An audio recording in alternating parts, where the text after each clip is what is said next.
Building the Bay properties has been one of the most incredible journeys for us as a design studio. It's been an exercise in being your own client, which is always, I guess the most wonderful experience. It gives you the opportunity to explore all of those things that you've always wanted to do, textures and finishes and design elements that sometimes clients just won't really go for. So we really loved that experience. But it certainly wasn't without its challenges. The project itself has been a long one. It's been a good 2 years in the making.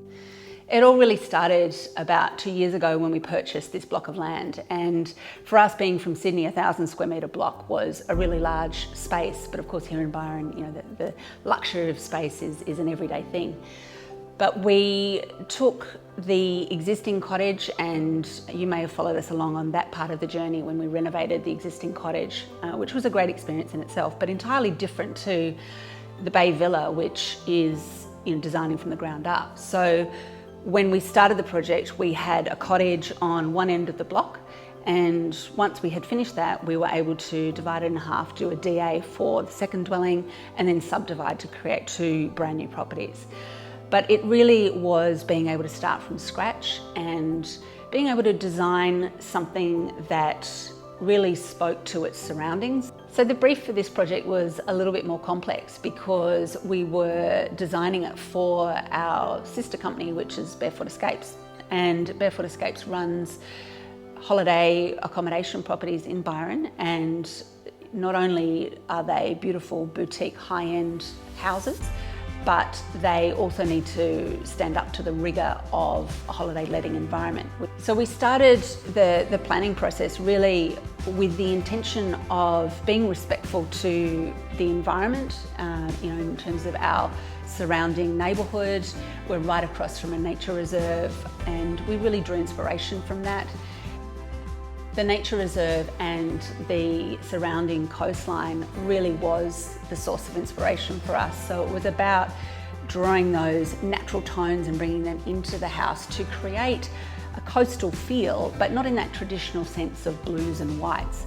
So it was really all about taking, the whiteness of sand and the eucalypt of the bush and the terracottas of the stones and boulders and the sheer dark cliffs.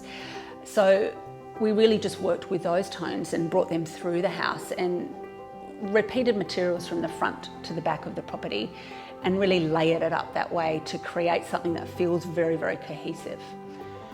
From a design planning perspective, it was more complicated than the usual projects we're used to doing in the eastern suburbs of Sydney. It was in the middle of a fire zone, a bushfire zone. We had all of those sort of things to deal with. There's a lot of environmental considerations here in Byron. You've got to work quite closely with council to achieve some of those parameters. But it was really, really important to us to produce something that didn't stand out as being brand new in the street. So we worked quite hard to settle the building into the land. We excavated back, we used materials on the exterior that really blended in with its surrounds. We worked quite hard. Certainly we maximised the site, and we're very much within all of those exterior parameters of what was possible on the site, but we did it in a way that we hope was sympathetic to the street. And I think the greatest outcome for us is to have really amazing feedback from the community and our surrounding neighbours. And I think that at the end of the day, that's really the sign of a successful project from our perspective is how well does it sit and how well do people respond to it. This project has been an incredible journey for our team. It's been a very quick build, but quite a big planning process behind to make sure that that build was seamless, which it was, apart from having to get on a plane every time we had a site visit. But I think overall the team is really thrilled with how it turned out. We're excited to share it with you. We've got a few really detailed design tours coming up, so stay tuned to those. We'll take you through each space and show you how we created the spaces, and we'd love to have you on that journey with us.